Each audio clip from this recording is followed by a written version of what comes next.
Churu 7 star breaking news में आप सभी का स्वागत। देखिए आज 9 जून 2021 चूरू 7 स्टार संपादक मदन मोहन आचार्य की खास रिपोर्ट।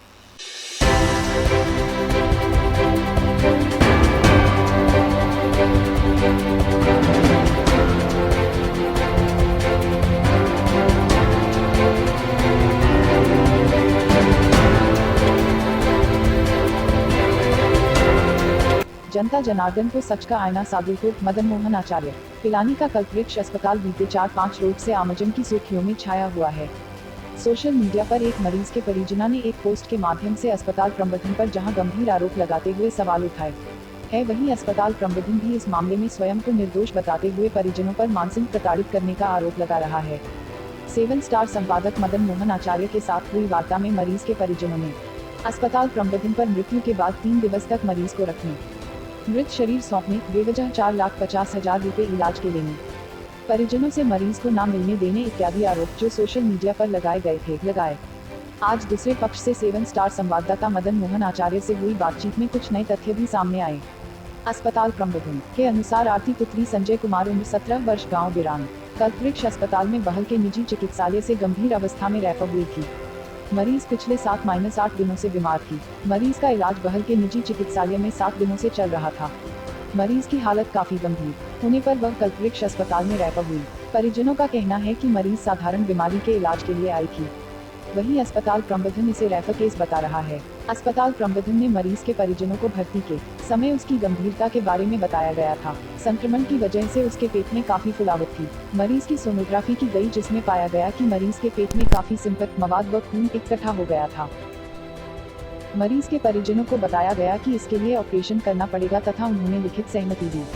मरीज इतनी गंभीर थी कि ऑपरेशन से पूर्व उसके परिजनों से डीओटी ली गई, जिस पर मरीज के परिजन के हस्ताक्षर है। परिजनों को मरीज की गंभीर स्थिति का पता था तभी ऑपरेशन व ओटी ली के लिए सिग्नेचर किया। यदि मरीज की हालत गंभीर नहीं होती तो वे ओटी ली पे हस्ताक्षर नहीं करते। अस्पताल प्रबंधन का कहना है कि कल्पवृक्ष अस्पताल में मरीज की मौत नहीं हुई, जबकि मरीज की हालत कल्पवृक्ष अस्पताल में स्थिर थी और उनके मना करने के बावजूद भी पेशेंट के परिजनों चाचा सुरेंद्र कुमार ने मरीज को हिसार के लिए रेफर करवाया और लीव अगेंस्ट मेडिकल एडवाइस पे सिग्नेचर करके मरीज को हिसार शिफ्ट कर दिया।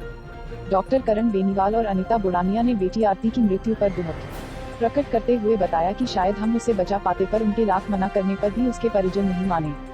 उस वक्त अस्पताल की एम्बुलेंस भी बुक थी, पर परिजन अपने स्वयं की एम्बुलेंस लेकर आए और एक शख्स को MBBS का छात्र बताते हुए अपने स्वयं की जिम्मेदारी पर मरीज को डिस्चार्ज करवाया।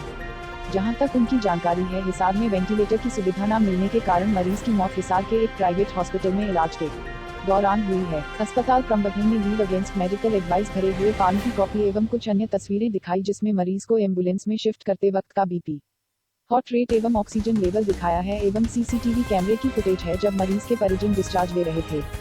इस मुद्दे पर कुछ दिनों से आरोप प्रत्यारोप, खंडन, सफाई आ रही है और दोनों पक्ष एक दूसरे पर दोष साबित कर रहे हैं। आवश्यकता है कि दोनों पक्षों को न्याय मिले, सच्चाई सामने आए और जो गलत हो उसके विरुद्ध कानूनी कार्यवाही हो, क्योंकि एक बेटी को न्याय मिलना भी जरूरी है, वहीं भगवान कहे जाने वाले डॉक्टर का सम्मान भी जरूरी है। परिजन अपने आरोपों को सबूत सहित प्रस्तुत करे, वहीं अस्पताल प्रबंधन उनका प्रत्युत्तर प्रस्तुत करे। अस्पताल बिल की कॉपी एवं भुगतान की रसीदें, डिस्चार्ज के समय के दस्तावेज, फुटेज व हिसार अस्पताल के भर्ती के दस्तावेज, पोस्टमार्टम रिपोर्ट इत्यादि सच सामने ला सकते हैं। केवल आरोप लगा देने से कोई गलत साबित नहीं हो जाता। आमजन भी इसे समझे और सच को जानने का प्रयास करे। जो भी उस बच्ची के साथ हुआ दुर्भाग्यपूर्ण था, मगर बिना किसी जांच के डॉक्टर को दोषी मान लेना ये भी उतना ही गलत है। क्षेत्रीय लोगों को कहना है कि डॉक्टर करण बेनीवाल और अनिता बुरानिया के यहाँ उन्होंने कई जटिल मरीजों को ठीक होते हुए भी देखा है। कोविड की इस भयानक दूसरी लहर में इस अस्पताल प्रबंधन ने सैकड़ों मरीजों को ठीक कर घर भेजा है और रात दिन आमजन की सेवा की है, इसमें भी कोई दो राय नहीं है। पिलानी जैसे छोटे कस्बे में उच्च स्तरीय सुविधाओं वाले अस्पताल का होना बहुत अच्छी बात है। डॉक्टर हर जिंदगी को बचाने की कोशिश करते हैं, मगर सब बच नहीं पाते हैं कभी। देखिए अस्पताल प्रबंधन से हमारे संपादक मदन मोहन आचार्य की खास बातचीत। नमस्कार डॉक्टर साहब, हमने सुना है कि एक आरती डॉक्टर ऑफ संजय कुमार नाम की बच्ची आपके हॉस्पिटल में भर्ती हुई थी और उसके बाद में सोशल मीडिया में हमें सुनने में आ रहा है कि आपके हॉस्पिटल या आपकी लापरवाही से उस बच्ची के प्राण चले गए। तो इसके बारे में हम आपका पक्ष जानना चाहते हैं कि किस प्रकार का ट्रीटमेंट हुआ और वो बच्ची, सबसे पहले तो आप हमें ये बताइए कि वो बच्ची कब आपके पास भर्ती हुई और उसकी स्थिति क्या थी। जी नमस्कार, मैं डॉक्टर करण बेनीवाल बोल रहा हूँ, संचालक कल्पवृक्ष हॉस्पिटल पिलानी। बच्ची की डेथ का सुन के हमें भी बड़ा दुख हुआ। तो पूरी बात जो सोशल मीडिया में चल रही है उलट पुलट, उसका सही मैं आपको एक बार बताना चाहता हूँ। ये बच्ची बहल के किसी निजी अस्पताल से, वहाँ 4-5 दिन से इसका इलाज चल रहा था। इसको बुखार तेज़ था, सांस की दिक्कत थी, खून की कमी थी, प्लेटलेट काउंट है वो 56,000 थे। वहाँ से रेफ़र होकर 31 तारीख को यहाँ मेरे अस्पताल में इमरजेंसी में आई थी। ये सामान्य दिखाने नहीं आई, इमरजेंसी में दिखाने आई थी। जब यहाँ हमने बच्ची को देखा तो बच्ची की हार्ट बीट काफ़ी तेज़ थी, बीपी उसका कम था, ऑक्सीजन का लेवल भी उसका कम था। इसके बाद इमीडिएटली हमने बच्ची का इलाज शुरू किया, भर्ती किया उसको। बच्ची को दूसरे दिन उसको पेट में काफ़ी तेज़ दर्द हुआ और पेट में काफ़ी फुलावट थी। तो हमने उसका अल्ट्रासाउंड किया तो उसने पाया कि बच्ची के पेट के अंदर तकरीबन 1-1.5 लीटर के आसपास का फ्लूइड है, वो मवाद भी हो सकता है, ब्लड भी हो सकता है। और बीपी कम था, सुबह से उसको पेशाब नहीं आ रहा था। इमीडिएटली हमने बीपी को मैनेज किया, उनके परिजनों से बात की, उनको समझाया कि भाई ये स्थिति ऐसी, इसमें ऑपरेशन करने की नौबत आएगी क्योंकि अदरवाइज बच्ची की जान को खतरा है। उसके बच्ची के फादर हैं जो मिस्टर संजय हैं, उन्होंने अल्ट्रासाउंड रूम के अंदर अल्ट्रासाउंड भी होते हुए देखा है। उसके बाद उनको हमने ऑपरेशन के बारे में बताया तो उन्होंने पूरा समझा और उन्होंने कहा डॉक्टर साहब बच्ची की जान बचाना जरूरी है, आपको जो उचित लगता है वो करो। तो उसके बावजूद हमने उनसे एक सहमति के लिए जो हमारा हॉस्पिटल का कंसेंट फॉर्म होता है, तो डेथ ऑन टेबल का कंसेंट हमने लिया, क्योंकि जो भी सीरियस मरीज होते हैं उसमें अस्पताल के अंदर जो है कभी भी ऑपरेशन के दौरान भी जान जा सकती है। हमने डेथ ऑन टेबल हिंदी में लिख के उनको समझाया। उसके फादर ने उस पर सिग्नेचर भी किए, जो डॉक्यूमेंट हमारे पास फाइल में लगा हुआ भी है, और हमने उनको ऑपरेशन में शिफ्ट किया। ऑपरेशन जो है वो मेरे यहाँ पे जनरल सर्जन है डॉक्टर संजय हैं, साथ में गायनी सर्जन है डॉक्टर नीता है, इन्होंने किया है। एनेस्थेसिस्ट थे वो डॉक्टर पवन थे, जिन्होंने पूरी सर्जरी में अच्छे से उन्होंने करवाई है और सारा फाइल के अंदर डाटा रिकॉर्ड है। सर्जरी के बारे में आप डॉक्टर नीता जी से पूछ सकते हैं। हमारे साथ जुड़ी हुई है डॉक्टर अनीता मैडम। सर्जरी के पहले उस बच्ची की क्या स्थिति थी और उसके बाद में, सर्जरी के बाद में उसमें क्या क्या सुधार देखने को मिला? आरती मरीज जब से अस्पताल में आई थी वो काफ़ी गंभीर अवस्था में आई थी। वो बहल के किसी अस्पताल से यहाँ पर रेफ़र की गई थी। जब हमने 1 तारीख को पेट दर्द की शिकायत बताने के बाद जब उसकी सोनोग्राफी की तो उसमें पाया गया कि सोनोग्राफी में करीबन 1 से 1.5 लीटर फ्लूइड उसके पेट में था, और ऐसा लगा कि वो फ्लूइड बर्बाद हो सकती है और उसकी वजह से उसके पेट में फुलावट आ रही थी और बीपी मेंटेन नहीं हो रहा था। सारी चीज़ों को देखते हुए हमने ऑपरेशन प्लान किया। यंग लड़की की उम्र देखते हुए हमने दूरबीन का ऑपरेशन प्लान किया, जिससे कि मरीज को कम तकलीफ हो। तो दूरबीन के ऑपरेशन के फायदे होते हैं, कम चीर फाड़ होती है, रिकवरी जल्दी होती है। ऑपरेशन हो गया। ऑपरेशन में करीबन हमने 1.5 लीटर मवाद और पानी निकाला। इसकी सारी जानकारी मरीज के रिश्तेदारों को दी गई। ऑपरेशन के बाद जो फ्लूइड निकाला गया वो उनको दिखाया गया। ऑपरेशन थिएटर के बाद मरीज को स्टेबल हालत में आईसीयू में शिफ्ट किया गया। उसके पैरामीटर्स नॉर्मल थे, उनका बीपी 110/70 था, उनका सैचुरेशन नॉर्मल रेंज में था, 95 से ऊपर था, और यूरिन में आना भी शुरू कर दिया था। ऑपरेशन करने के बाद मरीज की स्थिति पहले से सुधार में आई और वो अपने नॉर्मल पैरामीटर्स आईसीयू में मेंटेन कर रही थी। डॉक्टर साहब, मैडम, डॉक्टर साहब जैसा अनीता जी ने हमें बताया कि ऑपरेशन के बाद में उस बच्चे की स्थिति में सुधार था, उसके बाद में उसको यहाँ से हॉस्पिटल से डिस्चार्ज किया गया या उसके अभिभावकों के कहने से इस बच्ची को यहाँ से ले जाया गया, क्या स्थिति रही, थोड़ा सा अवगत कराएंगे? देखो, ऑपरेशन बिल्कुल सफल ऑपरेशन था। ऑपरेशन के बाद मरीज को आईसीयू में मॉनिटरिंग के लिए शिफ्ट किया गया था, क्योंकि ऑपरेशन जनरल एनेस्थेसिया देके किया गया था। जनरल एनेस्थेसिया मरीज को बेहोश किया जाता है, सांस की नली डाली जाती है। उसके बाद जब तक मरीज होश में नहीं आता, मरीज को वेंटिलेटर पर रखना होता है। दूसरा, बच्ची का बीपी कम था, शॉक में थी बच्ची को 1 यूनिट ब्लड हमने ऑपरेशन थिएटर में दिया। जब पेशाब कम आ रहा है, उसके यूरिया क्रिएटिनिन हाई थे, उनका ब्लड गैस किया, उसमें मेटाबॉलिक एसिडोसिस था, तो ये इलेक्टिव वेंटिलेशन के रीज़न होते हैं। इसके लिए बच्ची को आईसीयू में शिफ्ट किया। बच्ची आईसीयू के अंदर 3 दिन रही। टाइम टू टाइम गार्जियन, उसके जो अभिभावक हैं, उसके चाचा जी हैं जो सुरेंद्र, जो शुरू दिन से बच्ची के साथ थे, उनको टाइम टू टाइम उनको मिलवाया गया, बच्ची की कंडीशन से रूबरू कराया गया, सारी जाँचें उनको टाइम टू टाइम दिखाएगी। इसके बाद चौथे दिन जो है 4 तारीख को उसके साथ 4 से 5 लोग आते हैं। वो ये कहते हैं कि भाई हमें बच्ची को यहाँ से शिफ्ट करना है हिसार में। मैंने पूछा कि क्या बात है, कि भाई हमारे वहाँ पे रिलेटिव हैं जो मेडिकल लाइन से हैं, उन्नको ज्ञान है इस चीज़ का। मैंने कहा कि बच्ची की कंडीशन, आप वेंटिलेटर पे, आप अपना साधन लेके आए, मेरी एम्बुलेंस है वो जयपुर गई हुई है, वो शायद 5-6 घंटे में आएगी। उन्होंने कहा कि हमारे पास नर्सिंग स्टाफ है, हमारे पास डॉक्टर है, हमारे पास हमारी एम्बुलेंस, आप इसमें शिफ्ट करो। एम्बुलेंस में शिफ्ट करने से पहले अभिभावक को फिर हमने आईसीयू में बुलाया। एम्बुलेंस के साथ में जो डॉक्टर और एक जो नर्सिंग स्टाफ था, उसको पहले बच्ची की कंडीशन से रूबरू कराया। वो पूछ के गए कि डॉक्टर साहब वेंटिलेटर पे क्या सेटिंग रखनी है। तब हमने आईसीयू में बुला के उसका बीपी मॉनिटर पे हमने दिखाया कि इसका बीपी इतना आ रहा है, इसका बीपी 110/70 के आसपास था। सेचुरेशन 94 था उसका, बच्ची की जो हार्ट बीट थी वो 130 थी। ये देखने के बाद मरीज़ को मैंने खुद उसको उनकी वेंटिलेटर वाली एम्बुलेंस के अंदर शिफ्ट किया। वेंटिलेटर एम्बुलेंस के अंदर जो उनका नर्सिंग स्टाफ था उससे भी मेरी बराबर बातचीत हुई है। दूसरी बात, जब मरीज़ अस्पताल से डॉक्टर की सलाह के, अस्पताल की सलाह के बगैर जब अस्पताल से लेके जाता है तो वो एक लामा फॉर्म होता है हमारे मेडिकल फील्ड में, वो साइन करता है, जो कि उसके चाचा सुरेंद्र ने साइन किया कि हम अपने मरीज़ को अपनी मर्जी से अस्पताल से छुट्टी दिला के लेके जाना चाहते हैं। इसके बाद जो लाभ आनी होती है उसके खुद जिम्मेदार है। वो लामा फॉर्म जो है हमारी इस फाइल के अंदर लगा हुआ है, आप उसके अंदर देख सकते हैं। डॉक्टर साहब, मरीज के जो परिजन है वो ये आरोप लगा रहे हैं कि उस बच्चे की जो डेथ है वो आपके हॉस्पिटल में हो गई थी, तो उसके बारे में आपका क्या कहना चाहेंगे? और उसके बाद में आपकी कोई जानकारी है आपके पास कि उस बच्चे को कहाँ ले जाया गया या क्या किया गया? देखो ऐसा है, जब मरीज़ यहाँ से गया वो स्थिर कंडीशन में था, उसके वाइटल्स हैं, आदमी गलत हो सकता है, मशीन गलत नहीं हो सकती है ना। मशीन उसको लगी हुई है, मल्टीपैरा मॉनिटर लगा हुआ है, उसमें उसका बीपी दर्शा रहा है, उसका ऑक्सीजन का लेवल दर्शा रहा है। और मोरलेस उनके साथ शिफ्ट करने में 2 मेडिकल पर्सन भी थे, जो फर्स्ट ईयर MBBS का स्टूडेंट बता रहा था, एक नर्सिंग स्टाफ था। दोनों ने अच्छे से चेक किया है, एम्बुलेंस में शिफ्ट करने के बाद भी उन्होंने वहाँ पे वाइटल रिकॉर्ड किए।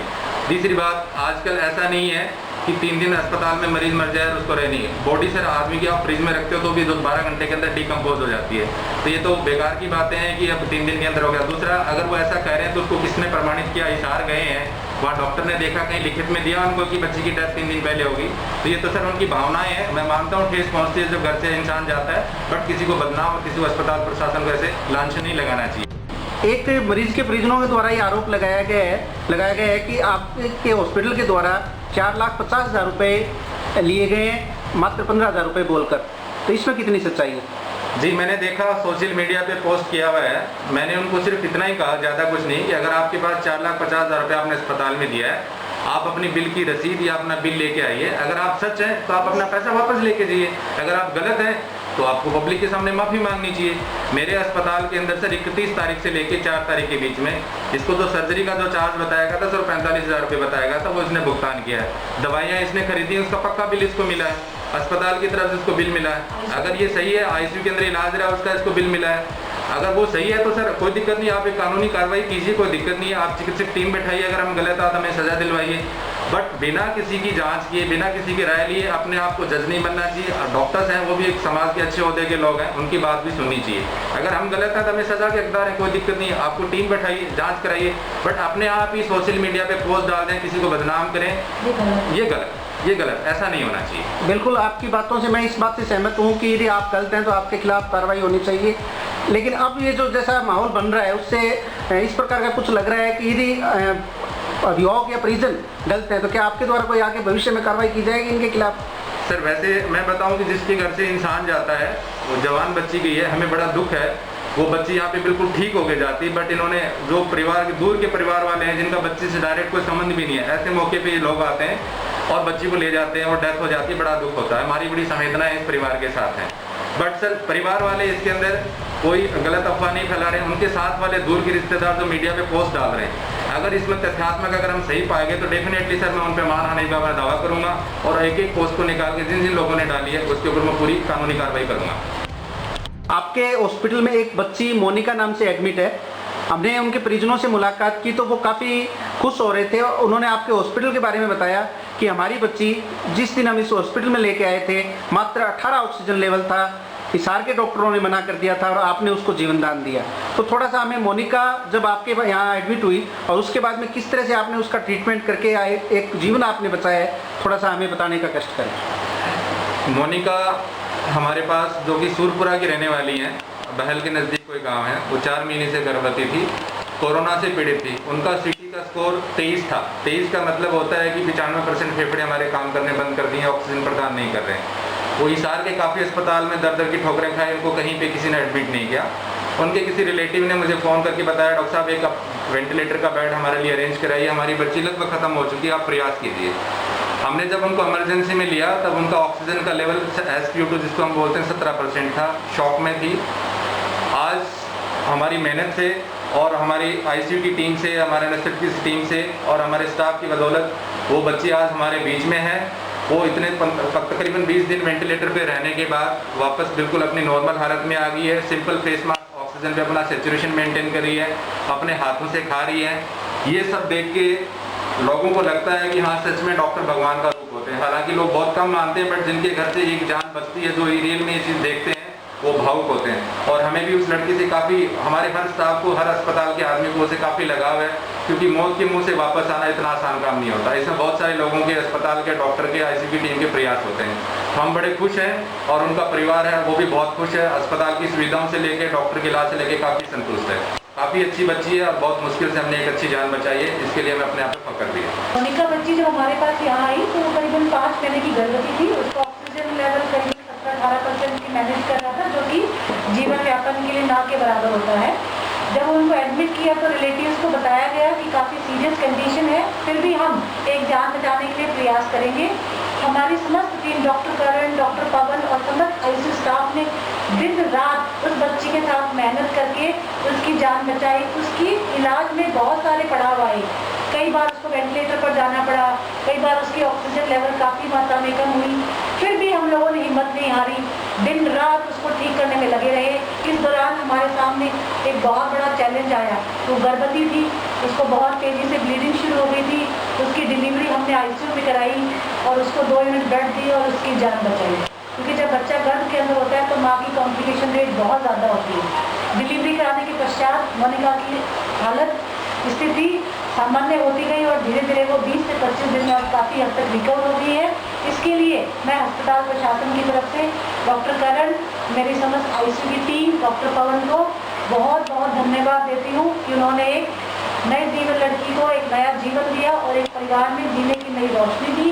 क्योंकि जब किसी महिला की उम्र 25-30 साल की होती है तो उसका पूरा परिवार टूट जाता है। तो हमारे अस्पताल के प्रयास ने उसके पूरे परिवार को टूटने से बचाया। इसके लिए एक बार मैं फिर भगवान को और समस्त आईसीयू टीम को धन्यवाद देना चाहती हूँ कि इस बच्ची ने हमारे परिवार के प्रयासों से एक नया जीवन दान मिला। धन्यवाद।